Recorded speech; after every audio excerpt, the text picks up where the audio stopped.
তো এই যে এফআই যে টেকনিক, সেটা হচ্ছে কি facts, F for facts, I for issues and J for judgements. তো হ্যাঁ, কি ফ্যাক্টস, ফ্যাক্টস হচ্ছে কি ঘটনার সংক্ষিপ্ত বিবরণ। ফ্যাক্টস মানে মামলার ঘটনার সার সংক্ষেপ, সামারি। ঠিক আছে, সামারি লেখা। ঠিক আছে, তোমরা সামারি লেখা প্র্যাকটিস করো, যে কোনো কেস শুনলে বা যে কোনো জিনিস শুনলে সেইটাকে অ্যাজ সংক্ষিপ্ত বিবরণ করে লেখার জন্য যে কোনো রকম প্র্যাকটিস করো। আর ওয়ান থিং, আরেকটা জিনিস বলতে পারি,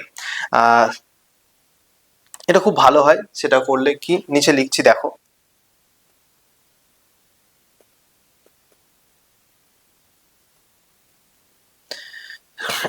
নিউজ পেপার। অ্যাকচুয়াল আমি এটা করেছি, সেই জন্য আমি তোমাদেরকে এটা বলতে পারছি যে আমি নিউজ পেপার কি করতাম, যে কোনো একটা নিউজ রিপোর্ট পড়তাম, সেটিকে যতটুকু পারতাম আমি বুঝতাম, সেটি নিয়ে আমি একটা ছোট টাইপ অফ প্যারাগ্রাফ রাইট করতাম, যে আমি কি বুঝলাম আর আমার মাথায় কি ঢুকেছে আমি সেটি বোঝার জন্য।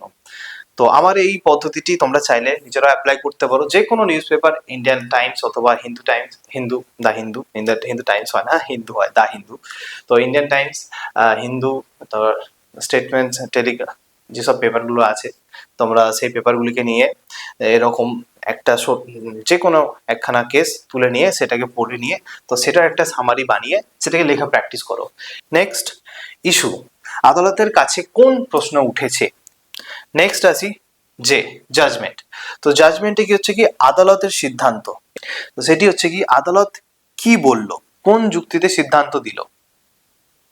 তো এই হচ্ছে বিষয়, জাজমেন্টে কি ক্ষেত্রে কি আদালতের সিদ্ধান্ত প্লাস প্রিন্সিপাল রয়েছে, আদালত কি বলল, ঠিক আছে, কোন যুক্তিতে সিদ্ধান্ত নিল, সেটি কিন্তু ইজিলি তখন ওই জিনিস বুঝতে পারবে দেখে, যে অ্যাকচুয়াল কোন কোন সাবজেক্ট ম্যাটারের উপর বলা হয়েছে, কোন ঘটনাটি অ্যারাইজ হয়েছিল, সেই ঘটনার বেসিসে কি কোয়েশ্চেন উঠে দাঁড়িয়েছিল, এবং সেই কোয়েশ্চেনের বেসিসে কোন কোন প্রভিশনস, কোন আইনকে তুলে আনা হয়েছে, এবং সেই বিষয়ে বিস্তারিত বিচার করে শেষে জাজমেন্ট এসেছে।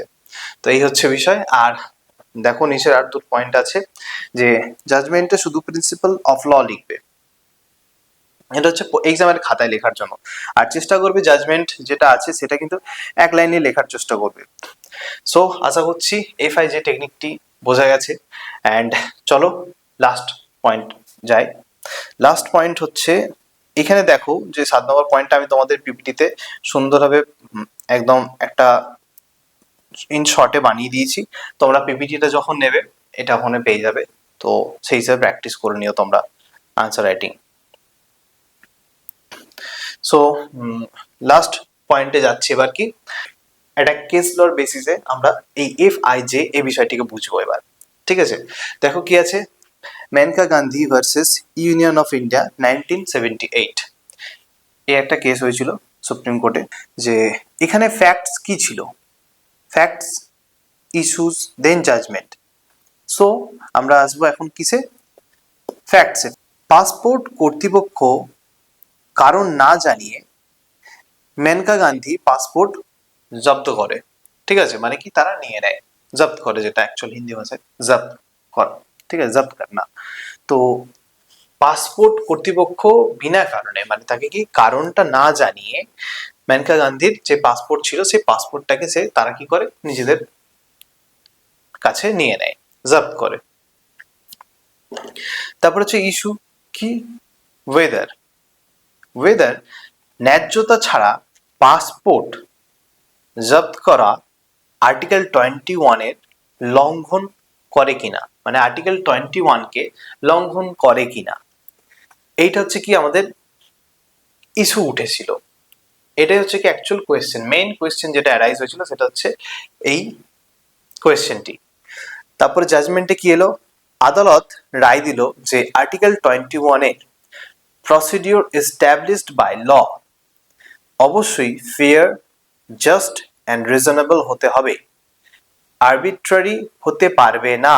অ্যাকচুয়াল আরবিট্রারি মানে কি, আরবিট্রারি মানে বোঝায় ইচ্ছাধীন, মানে কি তাদের ইচ্ছা যেটা হয়েছে তারা সেটাই করবে, এরকম না, এরকম হবে না, সেটা হচ্ছে কি আরবিট্রারি। ঠিক আছে, ওয়ান লাইন নোট, যেটা তোমরা কি করবে, এটা কেস লস নাম লিখলে, এটা হচ্ছে কেস লস দিয়ে তীর চিহ্ন দিয়ে নাম লিখলে এবার সেটার পুরো ওয়ান লাইনে সেটা কি গেছে সেটা বলতে পারবে এইভাবে। আর সেটি হচ্ছে কি এখানে মেনশন করে দেওয়া আছে এই লাইনটি, যে আর্টিকেল 21, ওখানে অবশ্যই যেখানে তোমরা অ্যাকচুয়াল কেসের নামটা লিখলে, এখানে কেসের নামটা লেখার পরে অবশ্যই কিন্তু ফ্যাক্টস ইস্যুস আর জাজমেন্ট, ফ্যাক্টস ইস্যুস আর জাজমেন্ট এখানে লিখবে। লেখার পরে এই ওয়ান লাইন যেটা জাজমেন্ট এসেছিল, ঠিক আছে, সেটা হচ্ছে কি ওয়ান লাইনে তারপরে মেনশন করবে অবশ্যই কিন্তু ফ্যাক্টস ইস্যু অ্যান্ড জাজমেন্ট, পুরো প্রসেসটা এখানে FIJ লিখবে। লেখার পরে গিয়ে তারপরে ওয়ান লাইন একদম মেনশন করে দেবে।